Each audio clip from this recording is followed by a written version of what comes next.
Good morning, everybody. This is Gunner from Gunner's Garage. I've got a Ford F-150 2017 that my wife has 110,000 miles on it, which is a little bit overdue for the spark plugs by about 10,000 miles. So I've got the plugs. I'm ready to put them in. I'll give you a few pointers along the way. It's not really a super hard job. Just have to be careful with some of the clips and moving aside the wiring to be able to get the plugs out. So if you're all ready, here we go. Okay, first thing we need to do is to pop this cover off right here, and it's held in place by two 10mm nuts right there. So I will use my little handy dandy deep socket, take those off of there.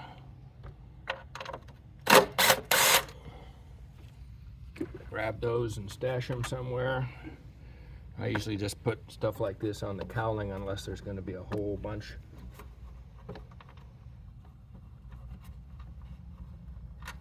There, right there. This thing should just come right out. It's kind of clipped in the back. Cover comes right off. Anyway, using a screwdriver, these things should just pop straight up like that. And then you can undo. There's a little white clip right here. Push that out and the whole plug comes off the ignition coil just like that. Well, the little stud that holds the wiring in place also holds the ignition coil in place, so all you got to do is get an 8mm socket, and this will come right out. Put that over here, and then the ignition coil should come right out. So we will pull that off. There's a big boot, a big long boot, this ignition coil here, and then I've got a long reaching wobbly socket that I like to use. So when you pull this down in there, always use a ratchet by hand. Never use your power tools to undo the spark plugs. So let's take a look at that first spark plug on the passenger side front here. These things are going to be a little tight. You want to be careful because you don't want to take any threads. These heads are made out of aluminum, so just carefully. They should be putting some anti-seize onto the threads, but you never know what they do in the factory. Probably not. The old Triton 5.4 liter was notorious for pulling threads. Spark plug replacement. There goes my electric tool. Let's take a look. There's this first spark plug. Amazing that these things can last 100,000 miles, but they're supposedly iridium. And I will lay the spark plug over here, and we will repeat that journey. Pick up my tool with the 8mm socket over here for the next one. Make sure I don't have any dirt. This is a little too tight for my tool, so I'm going to go get me a small 1/4-inch ratchet to take those next two off with. Got my 1/4-inch ratchet right here. These things aren't tight at all. You want to be careful not to over tighten them because the parts on here are plastic. This ignition coil has a lot of plastic where this screws and holds the ignition coil onto the valve cover. So there's the other screw. Do that one. Get this out of the way. Same thing. My screwdriver on the right here. That'll pop right off. You see that? That one went easy. They always go easy if you pull the clip out of the way. So there's the next ignition coil. These things look like they're expensive, so good thing we don't have to replace those at the same time. So here we go with my wobbly socket. Get the next one out of there. It's in between there. These wobbly sockets are a lifesaver. You just want to make sure that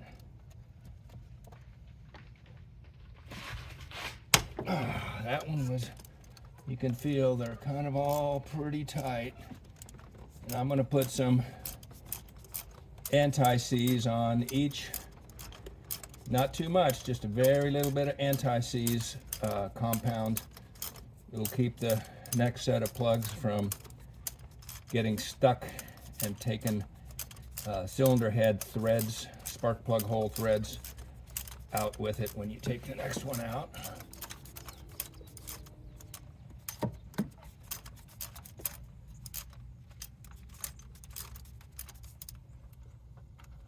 These come out pretty good. There's the next spark plug. Well, getting a little bit of wear in there, right up there. The old spark plug right there. Let's go for this next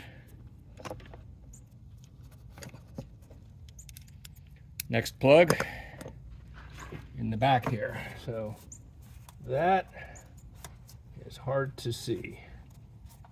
So we will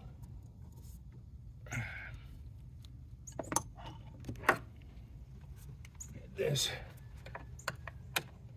cable clip off of here. There we go. Cable clip off. Push this gray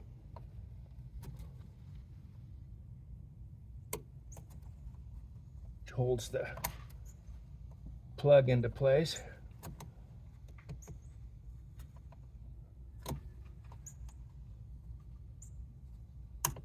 Came right off. Used to do this for a living back a long time ago. There we go. Got the little stud loosened up for the back coil right there. Back in the day, cars used to have one coil and a distributor, and the distributor would send spark from the coil over to each individual spark plug. But now with emissions controls and engine management systems, there's that little stud. You don't need that. Single coil won't work anymore. So we got that out. It is loose. Try to pull this out. These cables kind of get in the way here. Do that sideways. This out of there. Oh, I could probably pull this hose off here, but all right, got that out of there.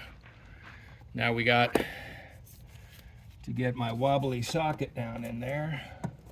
Okay, I got the same socket, but I unlocked it, and I've got a shorter extension, so we should be able to get right in there now.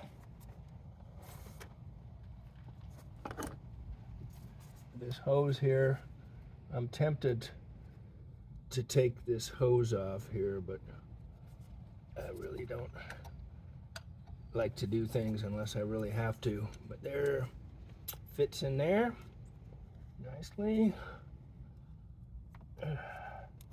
Just to let you know, I started this job really early in the morning because I'm in Texas and it's been really that one doesn't want to cooperate. Got it. You can hear the dry threads. Okay.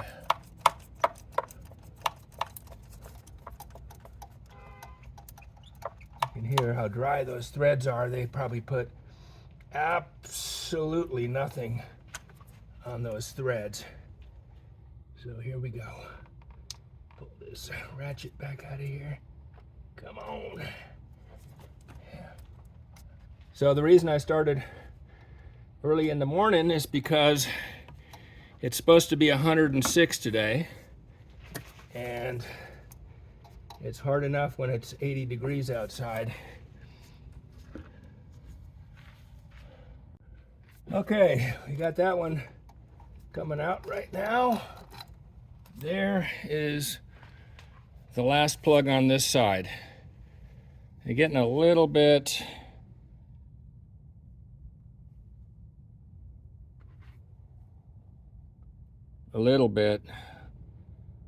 of wear on those plugs, but that is once again 110,000 miles. So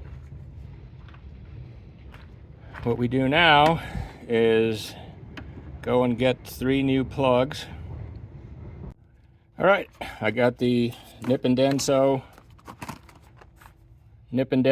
Iridium spark plugs right here, which are compatible with this 2017 F150, and I will show you in a second how I'm going to put these things are pre-gapped, by the way, but you always want to take a look and make sure they haven't somehow gotten smushed on the electrode, but they are pre-gapped. So if you want to, you can check them if you have a spark plug gapper.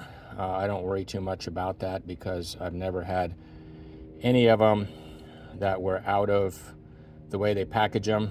There's a paper or plastic around the end of the plug, which I'll show you here. So this is the way they come, and you can just simply pull this off of there, and you can take a look and you can see that the spark plug gap looks pretty good to me. Now, once again, like I said, I've done this on many cars professionally, and I have a spark plug gapper. This looks like a pair of pliers with different thicknesses to put in there, and I have never seen them come out of the package that don't have the correct gap. So now I'm going to take a little bit of anti-seize, very small amount. So that's the spark plug, and I've got this anti-seize that I'm going to put a little bit, just a little bit. You don't want to overdo it. So that will spread and keep the threads from getting seized in there for next time around. So first off, we are going to, I'm just going to start on the front here, carefully putting that in there, making sure you got it straight up and down. Wiggle a little bit as you're turning, and you can tell that is going in pretty easy. And there we go. So what I do, y'all can kind of do your own way, but these don't have any crush washers like some older spark plugs used to have. So what I usually do, get to that point where it's tight, just give it a little bit more, and that should be sufficient. You obviously don't want to over tighten them either, but if you under tighten them, then they could come loose. Next one, spark plug sheathing. The gap looks identical, looks fine to me. I know y'all naysayers out there are going to say, oh my God, he has not used a spark plug gapping tool. He is an idiot. Well, you all can think what you want to think, but this is the way Gunner's Garage does it. And that's only because I've been doing this for a while. I think I'll go run and get my gapping tool and show you what you might need to invest in if you're really worried about it. So this next one's going in here.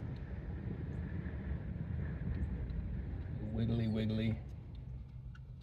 I can hear the threads. You can hear them. Get them in by hand as far as you can.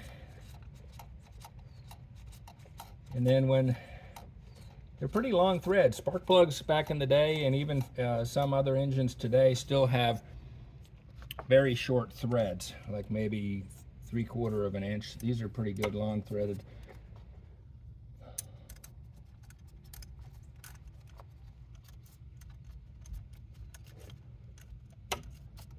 Okay, there it is. Just a little bit more. There we go. All right, that one's in there tight. So we got one more to go, and we'll be done with this side. Put everything back together.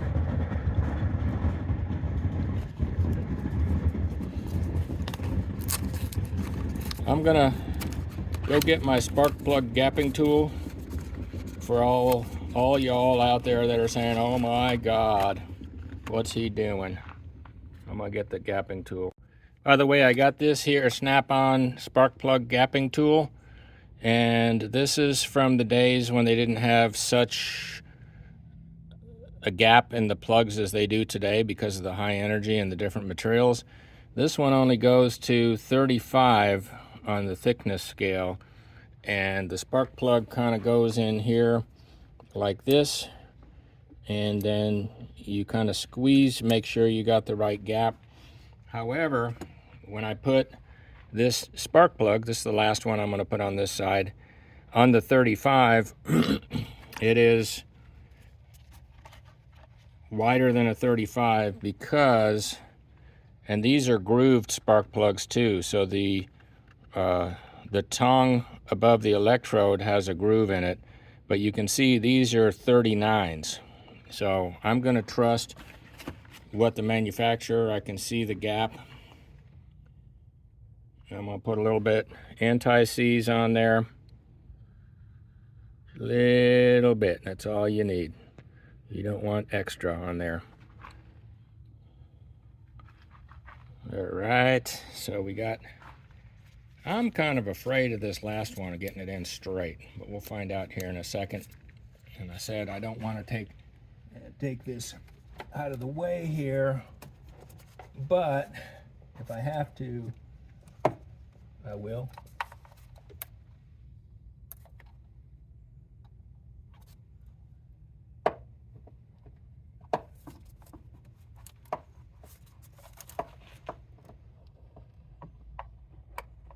This Hobbs here is kind of wanting to fight me a little bit.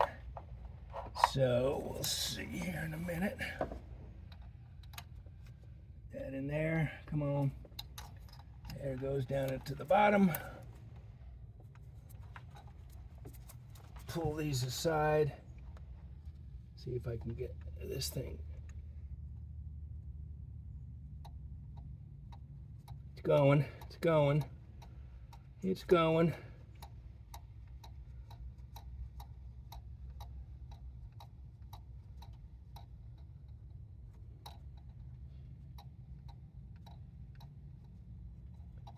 It's going, there it is. Hey, okay. So by the way, I just wanted to point out, I'm gonna grab my ratchet here. Okay folks, I'm sweating here. After I was trying to explain to you all about the spark plug gapping tool and what is supposed to be the gap, the snap-on tool I have is fairly old, so it only goes up to 35 thousandths of an inch. I suppose that's what the numbers are. But on the spark plug box, it shows clearly they're at 39. And when I put the spark plug in there to check the gap, there's plenty of room from the 35. I've never had one before where the manufacturer hasn't correctly gapped them. Unless somebody removes the covering on the threads and drops one on the floor, you're going to be good to go. The other thing that I noticed on the box was I was talking about how to tighten them. Well, if it has a crush washer, which these don't, it's just tapered where it bottoms out after screwing it in. With the tapered ones, you're supposed to turn it an additional 1/16 of a turn, which is not much at all. So it's going to be kind of, there's no torque reading on these boxes at displaying that. I've never torqued spark plugs down ever. You basically have a crush washer, you're supposed to go 1/4 to half a turn, no crush washer. a 1/16 of a turn, and they're not going to come out. Now I'm going to finish up putting in the other spark plugs. I put in the back one, and unfortunately my camera timed out because it's sitting in the sun, and that's why I'm sweating. It's already getting pretty hot here. It's well over 85, almost 90 degrees. So I'm going to go ahead and finish up the next two, and hopefully my camera doesn't time out. Okay folks, here we go. So I'm going to go ahead and put the second ignition coil back in place. I mentioned you don't really need to have any lubricant. Some people might like to spray a little bit of silicone on here. These are super flexible. There's like a spring in here that goes on the end of the spark plug. So I'm going to go ahead and put this in here, straight down, get it in there, and it's just going to kind of press right onto, there's a sleeve, there's a collar that's on the valve cover that this thing presses into, and then you just need to make sure,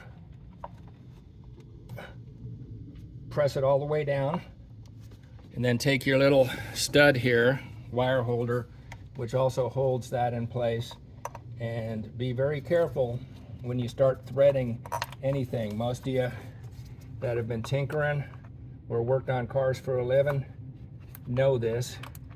So when you start threading it in, there's like a raised spot with a threaded sleeve on top of the valve cover. So just kind of wiggle a little bit. Okay, hopefully y'all can see what I'm doing here on the other side. It's kind of a repeat. Basically, you're going to pull these clips off that hold these cables in place. A couple of them already have broken tie straps here, which the way these cables are is not 100% important. And so what we do now is just repeating 8mm to take those little studs out that hold the coils in place. Loosen those up. Loosen those up. One thing that you might want to do before you really start taking it out, they should come out by hand. I mean, there shouldn't be any cross-threading whatsoever. So what I'm going to do here is take my screwdriver and I'm going to pop off the plugs first. Little white tab comes right off. See that? This one here, right off. Supposed to come right off. There it goes. This one here, white tab. Come right off. Yeah, sure, everything's easy, right? Yeah. Anyway, you can hear my struggles. But these things here, this comes right off and gets you out of your way. Be careful, because these little plastic pipes, if you break the end off, it's going to cause you a lot of heartache. These pipes here, they're hard plastic fittings on the end, and there's one stud. Here's the second coil. And you should, once you get it, got the ratchet not even moving. I'm using my fingers to, studs coming right out. There's no binding. 110,000 miles, not too bad. Of course, in Texas, we don't have a lot of salt. We don't have any salt, as a matter of fact, even though lately we've been getting some cold winters, but not long enough to really have that sort of situation like people do in the Midwest and back east. So that stud is loose and came out. There we go. Of course, now the easy part, this one right here doesn't really have a lot of stuff in the way. So I'm going to turn this and pull at the same time. And as you can see, coil number one, put that aside here. Coil number two, I always like to put stuff back in the way they were as far as order.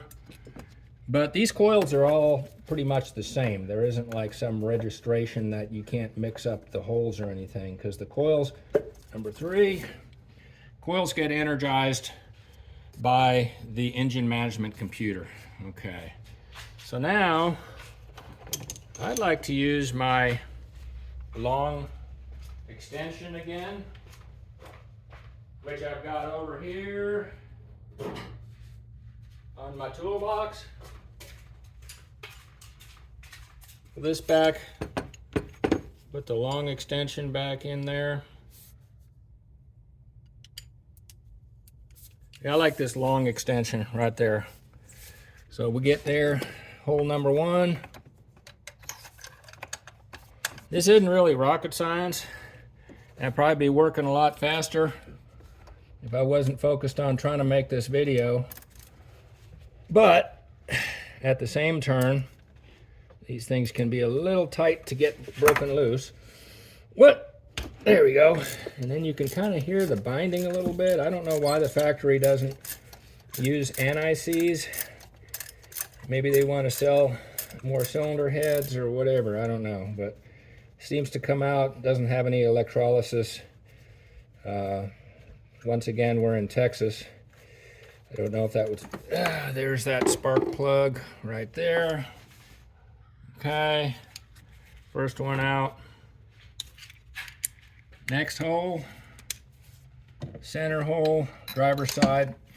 Same situation.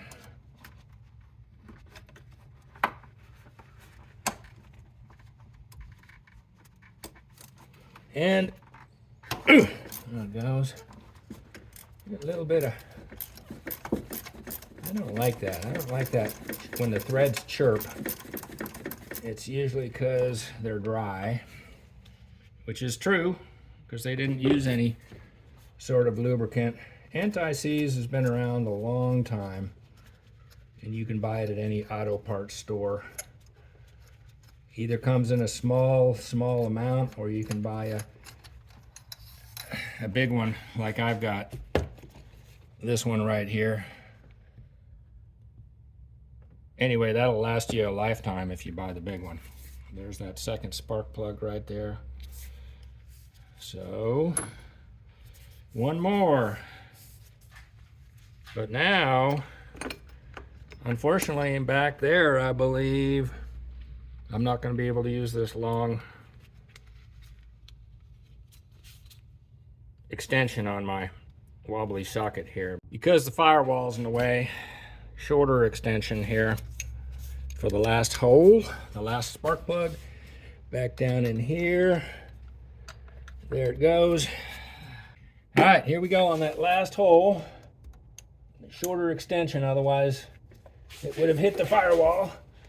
And I'm 6'4", so I don't barely need any kind of step stool or anything, but you all might want to get you some sort of a small step stool.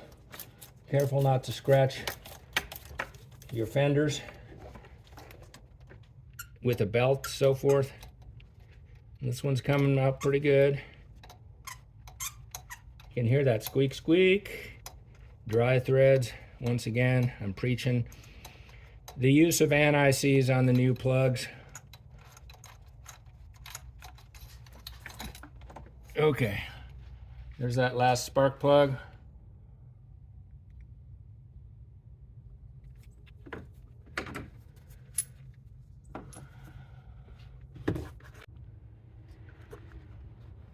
All right, there's that new spark plug right there, and you can see where it shows 1/16 of a turn to the very tightest position right there on the bottom, 1/16 of a turn.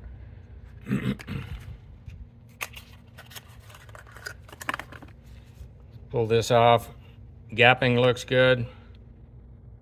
We're good to go. We're going to put some anti-seize on there. I got to emphasize a small amount of anti-seize. You don't need much. It's going to spread out. So let's do that. We've got the short extension on here still. Put that in the back. I've been having trouble in this heat with my phone. The reason it's so dark now is because I had to push the truck forward out of the sun. I'm okay sweating, but apparently the phone is not. So there we go, all the way hand snug, and then we're going to try to give it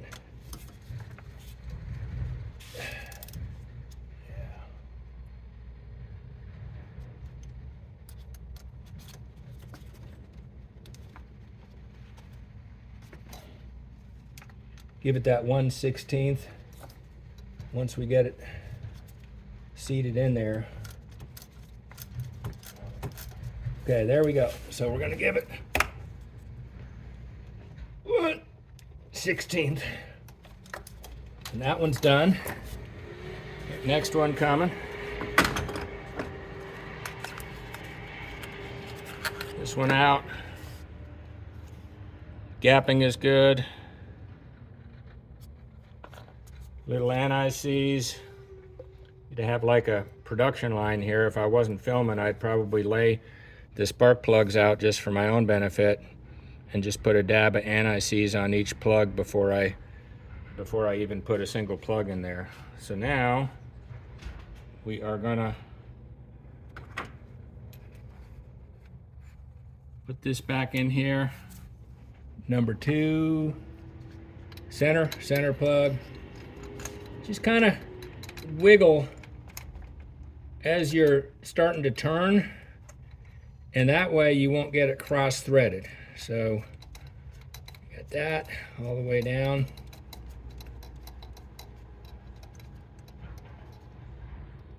It's finger tight. My ratchet wrench here. Okay.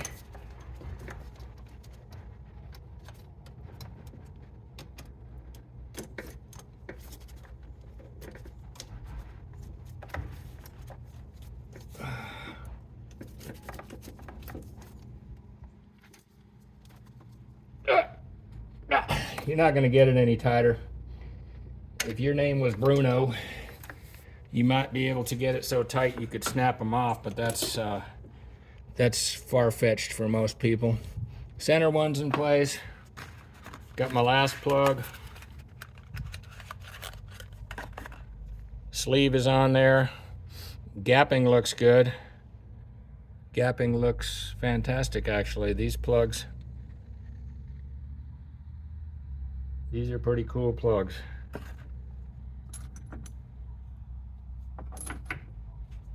A little bit of anti-seize on there.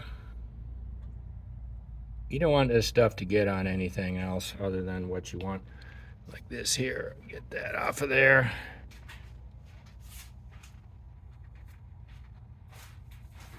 Stuff that in the trash can. Alrighty, here we go. First plug towards the front on the driver's side. Finger tight first.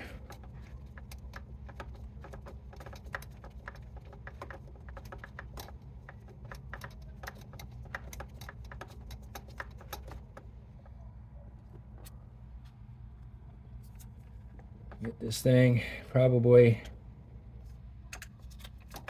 another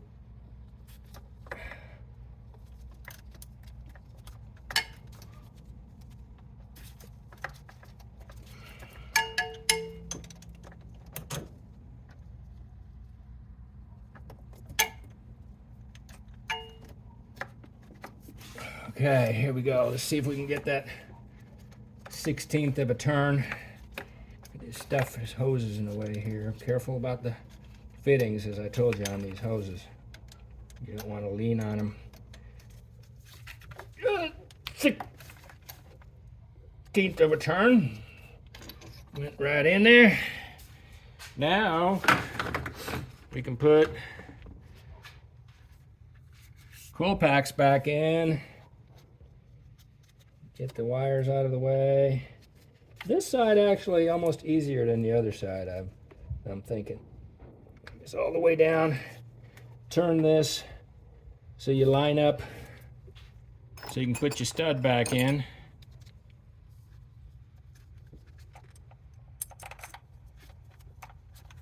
Remember, you know you're lined up when the stud doesn't just drop straight down, and then just kind of wiggle and turn. Wiggle, wiggle, wiggle, turn. As it starts getting 2-3 threads, it'll go straight in. No problems whatsoever. I'm just going to do 1, 2, 3, and then I'm going to tighten them down. So here's the next one. That one in the center. Let's see what we got here. I always put them in at a perpendicular angle and turn them, and that'll get that rubber over the sleeve that's in the down in the valve cover. There's a steel sleeve that's threaded. So now make sure we're lined up here. There we go. So it doesn't drop down. We know we're in the steel sleeve. Wiggle and turn. I can tell you right now, you don't want anything cross-threaded, because that will be your worst nightmare. I got the last coil pack. That's going to go in the back here on the driver's side, and push that in and turn it.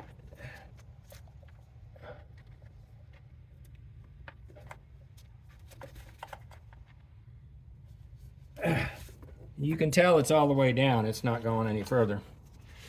Got my stud.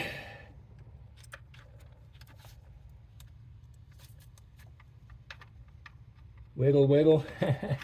I know I'm emphasizing this stuff, and some of you long-time tinkerers or technicians are probably thinking, this guy's an idiot. But I'm really not. I'm trying to emphasize some things that, for folks that really don't do a lot of work, but they want to save themselves some money. I don't know how much they charge, probably at least an hour of $140 or whatever to do this. And I'm trying to save you some money, at the same time trying to get it to where you don't make any critical.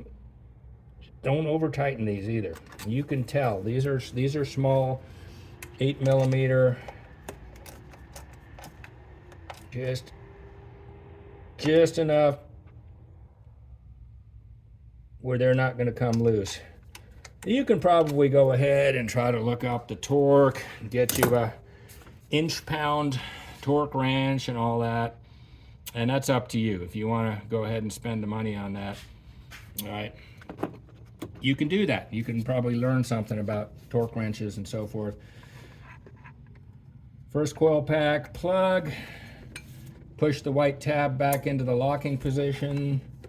Second coil pack plug, white tab, and finally, I know it's kind of dark in here.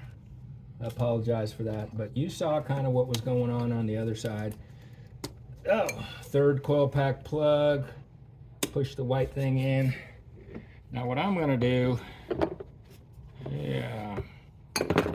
what I'm gonna do here, so this one's all right. See that? It's got a strap. I'm gonna put that down, and I'm gonna reposition this. This thing snaps into place. There's a release right here that you turn, and it'll allow, see, it's not gonna come off now. So I'm almost done, but see these? I'm not comfortable that those were broken. So I'm gonna go and get me a couple new tie straps and replace these broken ones.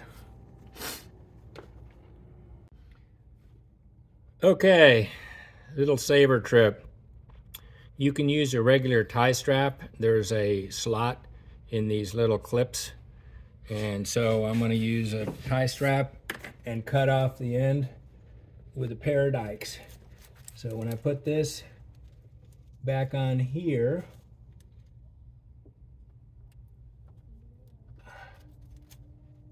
that up a little bit around the cable so you can get the zip tie, and then press the little clip onto the stud on top of the coil pack. Now I have saved a clip and a trip. The trip is the biggest deal. I don't think these things cost a whole lot, but you don't want to have to go all the way down to the dealer. Tighten that up. keep that wire in place. They didn't really move much anyway. They got them pretty tight on there.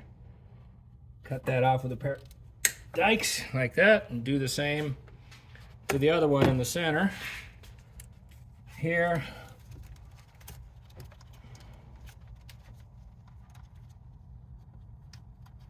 Press the clip in place, put the tie strap, zip tie, whatever you want to call it.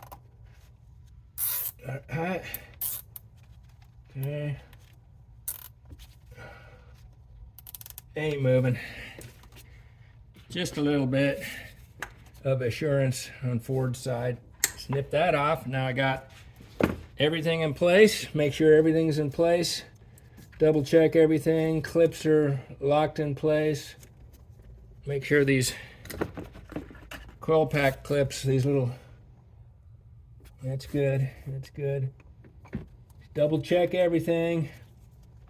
Everything's tight. Okay, double check your work. Here comes the last part. Back of the engine, cover hooks into a bracket. Right there on the back of the engine, there's a bracket. And this pushes in there.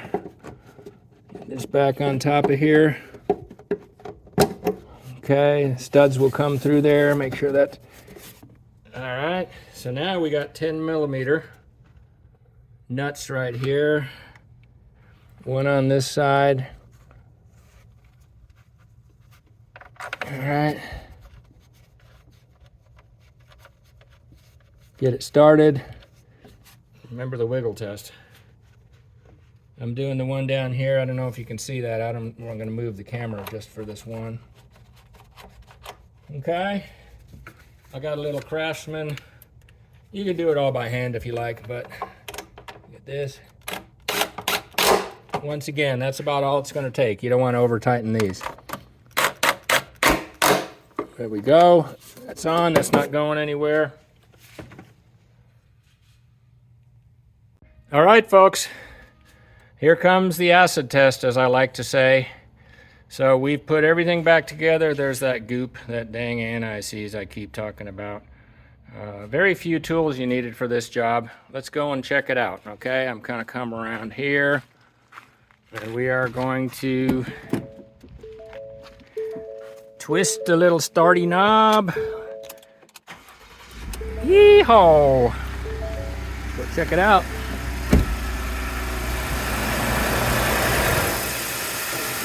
Running good.